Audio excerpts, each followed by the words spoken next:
오늘도 좋은 날입니다. 특별히 하나님의 영과 우리 거듭난 영에 대한 연합에 대한 내용에 대한 말씀을 나누고 있습니다. 하나님의 그 성령이 이제 거듭난 우리 영 안에 오셔서 그 성령과 우리 영 안의 연합에 여러 가지 역사가 있다고 말씀을 드렸습니다. 특별히 6가지에 대한 말씀을 드렸는데, 이것이 사실 어떻게 보면 신약의 핵심적인 하나님의 사역의 내용이죠. 첫 번째는 우리를 거듭나게 한다. 두 번째는 우리를 거룩하게 분별하서 이제 하나님을 위한 것을 갖게 한다. 그래서 분별, 거룩하게 하는 사역을 우리 안에서 하시고, 세 번째는 그 결과 우리는 점점 새롭게 됩니다. 새롭게. 그래서 그리스도 안에 있으면 점점 새로운 피조물로, 한편적으로 우리의 옛것은 점점점 낡아지지만 이제 그리스도 안에서 우리 속사람은 날로 새롭게 되는 그런 과정을 겪게 되는 줄 믿습니다. 이렇게 우리가 새롭게 될 때 우리는 이제 변화라는 그러한 과정을 겪는다고 말씀을 드렸습니다. 그래서 지난 시간에 우리가 그의 영을, 주님을, 영광을 바라볼 때마다 우리가 점점 변화될 것이고, 또 너희는 너희의 마음을 새롭게 함으로 변화를 받으라고 말씀을 드렸습니다. 그래서 우리가 새롭게 되고 결국 우리가 변화되는구나. 변화는 다른 것이 아니라 성령을 우리 안으로 계속 영적으로 호흡하면, 또 하나님 말씀을 계속 우리 안에 받아들이면 신진대사적인, 우리가 음식을 먹음으로, 음식을 먹고 마심으로 우리의 내적인 모습이 변화되죠. 외형적으로 이렇게 살도 찌고 피부도 고와지고 이렇게 신진대사적인 그러한 변화죠. 마찬가지로 우리가 말씀과 성령을 끊임없이 우리 안으로 받아들이고 먹고 마시면 우리는 점점 변화가 되게 되어 있습니다. 근데 변화의 주된 목적이 무엇인가? 오늘은 그 내용입니다. 변화의 주된 목적은 이제 로마서 8장 29절에 기록되어 있죠.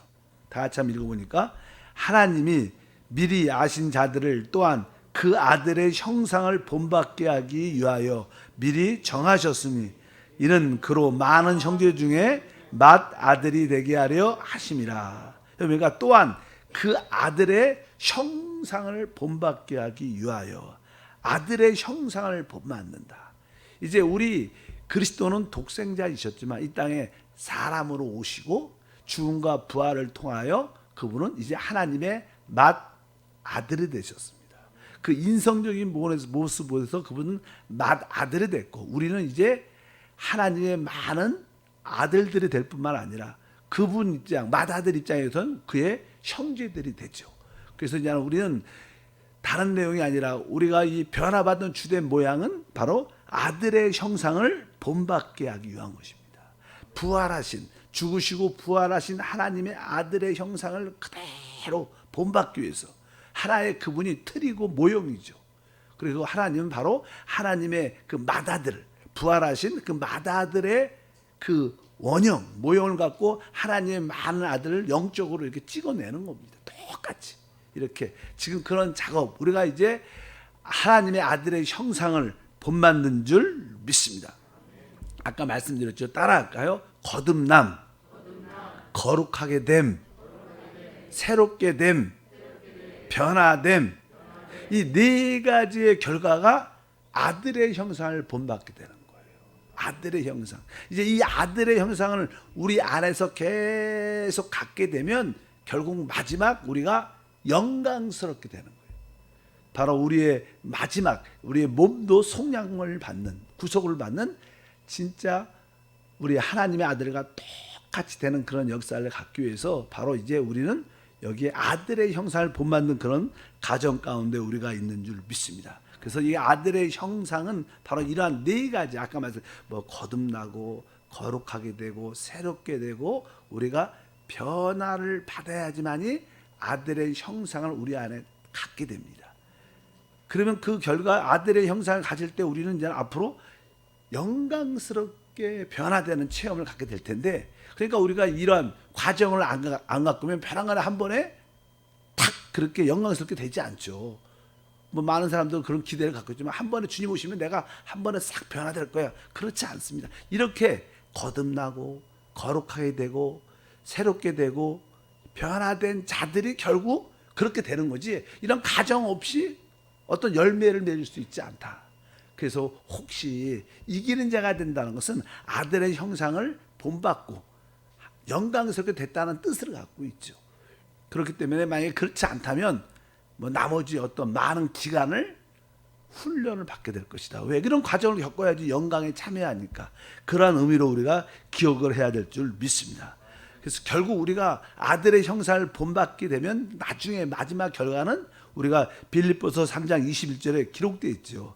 그는 만물을 자기에게 복종하게 하실 수 있는 자의 역사로 우리의 낮은 몸을 자기의 영광의 몸의 형체같이 변하게 할 것이다. 이것을 우리는 이렇게 들림받음, 휴거라고 말하죠. 휴거라는 것은 우리가 무조건 이렇게 뭐 하늘로 데려 올라간다 이런 뜻도 있겠지만 하나님의 구원의 완성인 줄 믿습니다. 바로 그때가 우리의 낮은 몸이 영광스럽게 변화되는 최종 하나님 구원의 마지막 단계인 줄 믿습니다. 하나님은 그런 구원의 단계를 지금도 우리 가운데 이끌어 가시는 줄 믿습니다. 그래서 우리가 그것을 몸의 구속, 뭐냐면 보통 구약에서는 구속이라는 단어를 쓰는데 신약에서는 나는 이 세번역에서는 우리가 이제 속량이라는 단어, 속량이랑 같은 똑같습니다. 그래서 로마서 8장 23절 읽어보니까 그뿐만 아니라 또한 우리 곧 성령의 처음 익은 열매를 받은 우리까지도 속으로 탄식하여 양자될 것 곧 우리 몸의 속량을 기다리는 것이다. 속량, 몸의 속량. 이제 이 몸이 썩을 몸이 낮은 몸이 영광스럽게 변화되는 이것이 최종 하나님 구원의 목적인 줄 믿습니다. 우리는 그러한 소망이 있는 사람입니다. 우리는 영광으로 이미 예비된 놀라운 축복받은 하나님의 아들인 줄 믿습니다. 그러니까 양자 될 것, 양자라는 것은 뭐 이렇게 입양했다 이런 양자가 아니죠. 양자했다는 것은 이제 어떤 아들이 아버지의 모든 기업을 상속받으려면 이제 진짜 그 아버지의 아들로 태어나야 되고, 그 다음에 그 아들이 뭐 성인이 돼 18살 이상 성인이 돼야지 법적인 그런 자격을 갖죠. 그러니까 그 성인이 안 되면 후견인 어떠한 변호사가 이렇게 그것을 대행해 주죠. 아직까지 성인이 안 돼. 성인이 되면 이제 독자죠. 그렇게 영적으로 우리가 하나님의 생명을 가졌을 뿐만 아니라 영적으로 성장했을 때 우리가 그것을 양자, 하나님의 모든 기업을 상속받는 자를 양자라고 그랬죠. 여기에 보니까 바로 몸의 속량이 이루어져야 그것이 온전히 나타날 줄 믿습니다. 그래서 이 몸의 속량은 이 몸의 구속이잖아요. 영광스럽게 변화되는 것은 벼랑간에 되는 게 아니라 계속 성령이 우리 안에 오셔서 계속 이러한 작업을 해 나가시는 거예요. 바로 그 성령이 우리 영과 더불어 거듭나게 하고 거룩하게 하고 새롭게 하고 변화시켜서 결국 아들의 형상을 본받게 해서 결국 마지막에 그 하나님의 구원의 최종 완성인 영광스럽게 만들어 내실 줄 믿습니다. 이런 일이 실제로 신약에서 가장 중요한 일입니다. 우리는 어떤 기적과 응답을 관심을 많이 갖지만 하나님의 관점을 볼 때는 이것만이 하나님의 참된 사역이에요. 우리가 뭐 질병에서 치유받는 것도 또 시간 지나면 또 아파요. 또 문제가 또 결국 이런 것들은 나는 일시적인 것들이지만 이것들은 영원한 축복이죠. 하나님은 이 작업을, 이 영적인 역사를 우리 가운데 이루고 계신다. 이런 일들은 구약에 있지 않죠. 구약에는 하나님의 능력으로 밖에서 역사했지만 신약은 바로 그 삼일째 하나님의 완성이신 성령이 우리 안에 오셔서 이 작업을 계속 끊임없이 하죠. 결국 우리는 영광스러운 하나님의 아들로 세워줄 줄 믿습니다. 그래서 로마서 8장 30절에 보니까 또 골로새 3장 4절 연이어 읽으면 또 미리 정하신 그들을 또한 부르시고 부르신 그들을 또한 의롭다 하시고 의롭다 하신 그들을 또한 영화롭게 하셨느니라. 우리의 생명이신 그리스도께서 나타나실 그때 너희도 그와 함께 영광 중에 나타나리라. 계속 이제 우리를 영화롭게 하시고 바로 결국 우리도 영광 가운데 우리도 나타날 것이다. 계속 이 영광이란 그냥 말씀의 결론을 하죠. 왜? 그 우리로 하여금 영광을 갖게 하는 것이 하나님의 구속의 최종의 목적인 줄 믿습니다. 그래서 베드로전서 5장 10절 읽어보면 모든 은혜의 하나님 곧 그리스도 안에서 너희를 부르사 자기의 영원한 영광 안에 들어가게 하신 이렇게 말씀합니다. 하나님께서 우리를 부르신 목적이 무엇인가? 그 하나님의 아들의 그 영광에 참여하게 하는, 얼마나 우리가 하나님께 선택받은 것이 축복인지. 그래서 이 땅에 당하는 고난은 아주 가벼운 거라고. 우리가 앞으로 나타날 영광에 비해서 진짜 경한 가벼운 것이에요. 앞으로 우리에게 나타날 영광은 크기 때문에 어떠한 고난과 환경 가운데 있을지라도 감사할 수 있다. 이것은 우리를 그 영광에 참여하는 하나의 과정인 줄 믿습니다. 그래서 고난은, 시련은 바로 영광으로 가는 길이다. 고난과 시련이 없으면 영광도 별로 없겠죠. 그러나 여러분들이 고난과 환난을 기쁨으로, 감사함으로 받아들이는 것이 하나님의 뜻인 줄 믿습니다. 그래서 결국 이런 일들이 아까 말씀드렸죠. 하나님의 영과 우리의 영이 더불어 계속 우리 안에서 역사하고 있어요. 그래서 이제는 이렇게 말하죠.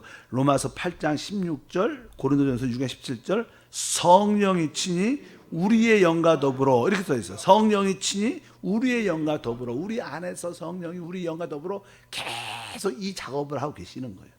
그리고 결국 성령과 우리 영이 뒤에 보니까 더불어 우리가 하나님의 자녀인 것을 증언하시니 결국 주와 합한 자는 한 영이 된다. 결국 이 성령과 우리 영이 더불어 계속 역사하시고 결국 우리 주와 주님의 영과 우리 영이 한 영이 되는, 한 영이 될 때 하나님의 그 구원의 구속의 역사가 완성되는 놀라운 축복과 은혜가 우리 가운데 함께할 줄 믿습니다. 그래서 이제 하나님의 영과 우리 거듭난 영에 대한 이 연합, 이렇게 계속 이렇게 나중에 한 영이 되게 만드는 거예요.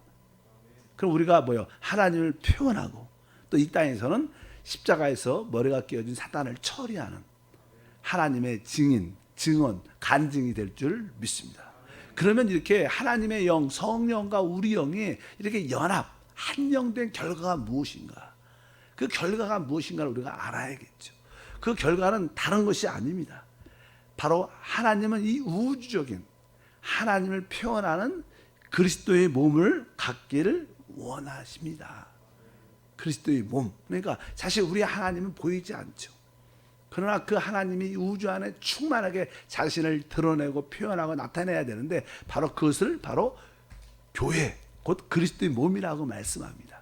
바로 우리가 하나님의 영과 우리 거듭난 영이 연합된 결과는 결국 우리 모두가 그리스도의 몸으로 서로 영적인 하나님의 집으로 지어지는. 그래서 이제 성경은 이렇게 기록되어 있습니다. 우리 에베소서 4장 11절에서 12절 보면 그가 어떤 사람은 사도로, 어떤 사람은 선지자로, 어떤 사람은 복음 전하는 자로, 어떤 사람은 목사와 교사로 삼으셨으니 이는 성도를 온전하게 하여 봉사 일을 하게 하여 그리스도의 몸을 세우려 하심이라. 그리스도의 몸을 세우려 하십니다. 이것이 바로 하나님의 영과 우리 거듭난 영의 연합의 결과. 이럴 때 우리는 모두 영 안에 또 하나님의 생명을 따라타기 때문에 서로 진짜 연결되게 됩니다. 우리가 하나로 하나님의 생명으로 연결된 줄 믿습니다. 그래서 진짜 우리가 서로 그리스도의 몸의 각 지체구나. 우리는 예수의 생명으로 연결된 자구나. 그럴 때 우리 모두가 이렇게 하나로 지어질 때 바로 그것에 하나님의 나타남과 하나님 표현대가 역사하신 우리 가운데 함께할 줄 믿습니다. 그래서 보통 우리가 이제는 복음을 전한 결과가 무엇인가? 결과는 그리스도의 몸이 세워지는 거예요. 교회를 영적으로 하나님의 집으로 짓는 겁니다. 그래서 이런 얘기 많이 듣잖아요. 하나님은 우리가 다 살아있는 돌들인데 그냥 살아있는 돌, 개인 돌을 원하는 것도 아니다. 그렇다고 살아있는 돌들을 이렇게 무더기처럼 모아놓은 것도 하나님의 뜻이 아니다. 그 하나님이 이 부르신 모든 돌들이 서로 집이 연결돼서 집이 될 때 그곳에 하나님이 함께 하시는 건축된 돌이 돼야 돼요. 여러분 모두가 다른 성도들과 영적으로 연결되고 하나 된 돌이 돼야지. 하나님은 개인적인 구원받고, 이것은 조금은 이렇게 인본적인 복음이 많죠. 많은 사람들은 일반적인 기독교에서는 예수 믿고 구원받고 천당 가면 돼, 이런 생각을 많이 합니다. 그것은 조금 인간의 생각에서 나온, 인간의 사상이나 인간의 관념에서 나온 복음 전파의 내용이에요. 실제로 우리가 복음을 전하는 목적은 그들로 하여금, 이제 구원받은 거듭난 자들로 하여금 그들에게 무엇을? 하나님을 공급해 주고 하나님의 생명을 주고 그리스도를 그들의 영 안에 갖게 하는 거예요. 그럴 때 그 생명으로 다른 성도들과 어떻게 하나 되게 만들 때, 그것이 바로 교회, 그것이 그리스도의 몸인 줄 믿습니다. 그래서 우리는 복음을 전파할 때 사람의 영혼을 먼저 거듭나게 해야 됩니다. 또 거듭난 그 영 안에 늘 그 안에 하나님이 계시다. 그 안에 바로 생명이신 그리스도가 계시다. 이제 우리는 그 생명을 따라 살아야 되고, 우리가 그 생명을 다 같이 영을 갖고 있기 때문에 영 안에서 살면 우리가 자연스럽게 하나 될 수밖에 없다. 우리가 하나 될 때 그것을 성경에서는 교회라고 말하고, 그것을 그리스도의 몸이라고 말한다. 하나님께서 교회에 이렇게 사역자, 사도나 선지자나 여러 가지 복음을 전하는 자, 목사나 교사를 주신, 은사 있는 사람을 주신 것은 바로 그리스도의, 결국은 그리스도의 몸을 세우기, 하나로 세우기 위한 것이다. 이런 복음을 전해야 사도 바울이 전한 복음이죠. 성경에서 말하는 사도 바울의 복음은 그런 거였습니다. 사람들에게 복음을 전하여 제사함을 주고 거듭난 영을 인식하게 하고, 그 영 안에 하나님 생명 그리스도가 있고 그 생명을 따라 살아야 돼요. 그럴 때 우리는 진짜 하나 될 수 있고, 우리가 하나 될 때 바로 교회 그리스도의 몸이 된다. 사도 바울은 이런 복음을 전했죠. 요즘에 우리가 전하는 예수 믿고 구원받고 천당 가세요, 예수 믿어야지 기쁨과 위로가 있습니다, 이렇게, 이것이 틀린 말은 아니지만 그것은 너무나 인간적인 생각의 관점에서 복음이라는 거예요. 우리는 그리스도의 몸을 세우는 복음을 전해야 돼요. 그래서 이 사람의 이 복음 전파는요, 그냥 보통 사람들은 이게 교회 성장학이란 그런 관점으로 이제 영향을 많이 받게 되죠. 교회 성장학. 또 그래서 이제 숫자가 많이, 교회가 부흥돼야 된다, 숫자적으로 사람이 많이 봐야지 목회에 성공하다, 이런 잘못된 개념을 갖고 있어요. 근데 그것이 어떻게 보면 세상화된 그런 복음이죠. 그러나 참된 복음의 역사는 많은 사람의 숫자에 있지 않고, 진짜 내 하나님의 성령과 내 거듭난 영이 연합됐구나, 그 결과 다른 모든 주체들과 하나가 되는 것이고 그리스도의 몸으로 세워지는, 이런 하나님 말씀을 이해하고 깨닫고 이러한 방향으로 나가는 사람을 필요로 하시죠. 사실은 그렇습니다. 그냥 예수 믿고 그냥 주일만 예배 드리고 가고, 그게 사실 하나님의 목적과 무슨 상관이 있겠습니까? 그 영혼이 멸망하지 않는 것에 대한 의미는 있겠지만 하나님을 기쁘게 할 수는 있지 않아요. 바로 여러분들이 그리스도의 몸을 건축하는 모든 성도들과 영적으로 하나 되는, 그러려면 성령과 여러분 거듭난 영이 연합된 것을 깨닫고 그 안에 있는 생명 그리스도를 따라 살기를 바랍니다. 그래서 이 사도 바울의 전한 복음에 대한 내용은 로마서죠, 6장 4절 말씀에 보면 이렇게 기록되어 있습니다. 그러므로 우리가 그의 죽으심과 합하여 침례를 받음으로 그와 함께 장사되었나니, 이는 아버지의 영광으로 말미암아 그리스도를 죽은 자 가운데 살리신과 같이 우리로 또한 새 생명 가운데 행하게 하려 하심이라.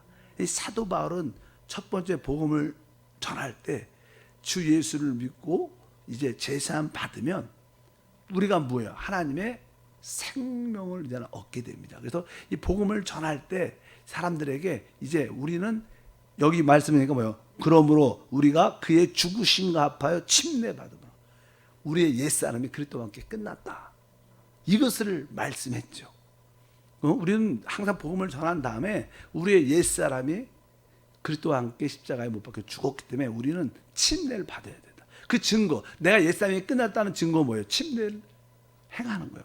그래서 그냥 주 예수를 믿고 복음을 받아들이는 사람들은 당연하게 뭘 받아야 돼요?